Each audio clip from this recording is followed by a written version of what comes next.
Creo que el tanque Sherman no necesita presentación. Ha sido uno de los tanques que se ha fabricado en un mayor número. En realidad a mí nunca me ha atraído demasiado, pero sin embargo este tiene una cosa curiosa, y es que se puede montar tanto para la versión norteamericana como para la versión que los norteamericanos enviaron como ayuda a los soviéticos durante la Segunda Guerra Mundial. Y eso es lo que me ha atraído este vehículo. El Sherman fue el tanque mediano que usaron los americanos durante la Segunda Guerra Mundial. Prácticamente los norteamericanos no tuvieron durante la Segunda Guerra Mundial un tanque pesado, un tanque que pueda ser comparable a los Panther o a los Tiger o a los King Tiger de los alemanes o a los Stalin II de los soviéticos. Todo el peso de la lucha, de los combates entre tanques de los norteamericanos contra los alemanes cayó sobre las espaldas del Sherman. La idea era tener un tanque fácil de mantener, fiable mecánicamente y sobre todo muy fácil de producir. Siempre se ha dicho, las estimaciones más exageradas dicen que hacían falta 10 Sherman para matar a un Panther y 20 para un King Tiger. Parece que esas estimaciones son muy exageradas. También hay que tener en cuenta que parte de las bajas de los Panther y de los Tigers son por problemas de fabricación, por las limitaciones de guerra y por quedarse sin combustible o sin munición durante el combate. Evidentemente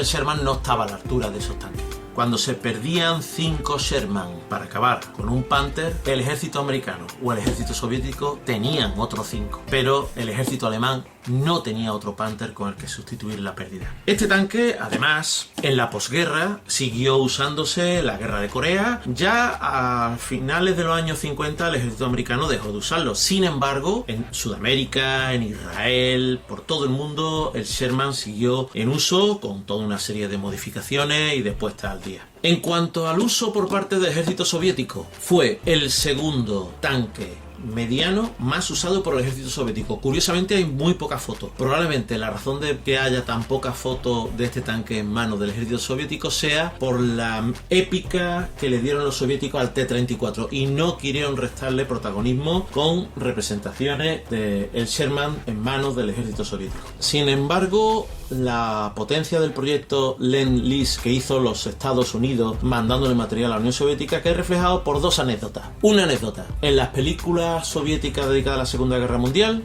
no salen los Sherman, pero normalmente salen los Jeeps americanos. Segunda anécdota: en los años 90 apareció un almacén, creo que en Odessa, repleto de ametralladoras Thompson. Las ametralladoras Thompson estaban nuevecitas, envueltas en el papel, pringadas de grasa como si estuviesen recién salidas de fábrica, y estaban almacenadas porque eran las ametralladoras que venían para la tripulación de los Sherman, que claro, como el ejército soviético estaba sobrado de sus fusiles y además no usaba ese calibre, las retiraron y las almacenaron. Es una pista que nos da de la cantidad de tanques Sherman que usó el ejército soviético. Bueno, pues esta maqueta rusa de la casa Zvezda nos presenta este vehículo y le vamos a echar un vistazo.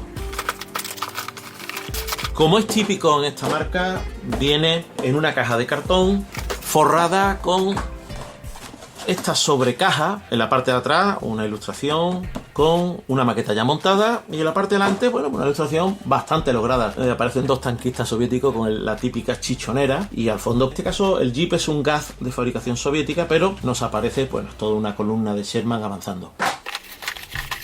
Desde luego, las maquetas de Zvezda vienen preparadas para que no choriceen ni una sola pieza.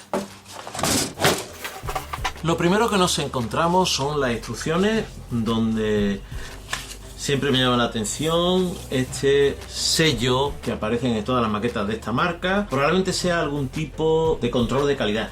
Las instrucciones, sobre todo en ruso, aunque aquí tenemos una rápida traducción al inglés, pero las instrucciones sobre todo están en ruso. Tenemos una indicación de las diferentes piezas que componen la maqueta y luego un total de 18 pasos. Bueno, a pesar de estar en ruso, creo que son fácilmente comprensibles estos dos diagramas en los cuales indican dónde hay que pegar unas chapas adicionales de blindaje que traen los laterales. Y luego también aparece esto, tendré que mirarlo, son como unos botes como si fuesen de leche condensada o de carne en lata. Eso le tengo que dar un vistazo porque es un tema curioso. También tenemos estas sugerencias de pintura, dos versiones soviéticas y por el otro lado dos versiones norteamericanas.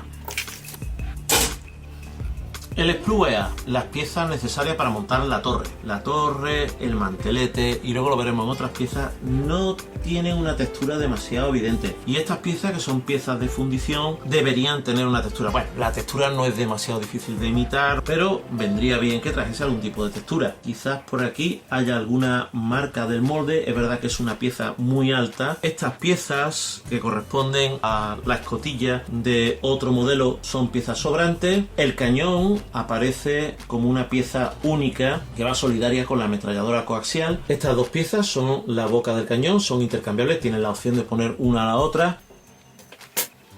Este sería el sprue B. Volvemos a tener lo mismo. Esta parte, que debería tener algún tipo de textura, aparece totalmente lisa. El cable de arrastre, hecho como una pieza de plástico, pero ya veis que está roto. No sé cómo se plantea hacerla de este modo cuando es mucho más cómodo hacerlo con un cable. Pues roto está, y no sé si en la caja aparecerá el otro extremo. Es muy característico también de esta marca el casco, toda la barcaza, la parte de abajo no aparece como una única pieza, sino que viene en diferentes piezas que hay que unir. La pieza C es la pieza transparente dedicada a los periscopios. Tiene esta pieza que no se usa, iría con las escotillas que anteriormente hemos visto. Luego nos traen los periscopios y las lentes de los faros. El sprue D. Vienen tres. Tenemos duplicadas las ruedas. Las piezas de este lado no se van a usar. Y el sprue E, dedicado a las cadenas, a la rueda tensora y a la rueda tractora. Como veis, las cadenas vienen como eslabones sueltos y tramo largo. Como veis, vienen duplicadas las ruedas tractoras, y esta versión no se van a usar, y la que usaremos para esta versión será esta otra. Las calcas tenemos aquí para hacer dos versiones, la versión soviética, la versión americana. Y estas que son tan curiosas, que son las etiquetas de las latas, que vienen en este sprue, que es un detalle curioso. Tengo que investigar esas latas de qué son. Y por último, el sprue F. Como veis, se compone en la parte de arriba del casco, las chapas de abajo del casco, los laterales, rejillas del motor. Esta zona de aquí, si bien tiene muchos detalles, incluso las marcas de fábrica, los números de serie, sin embargo, la textura es totalmente lisa. Estamos ante una maqueta de un precio bastante razonable, pocas piezas, un despiece interesante. Le he encontrado dos defectos: ese cable que viene mal planteado y por lo tanto roto, cable que nos aparece aquí, y la falta de textura en todas las piezas del blindaje. Son las dos cosas que no me han gustado de esta maqueta, pero yo la veo bastante prometedora. Tengo bastante ganas de meterle mano.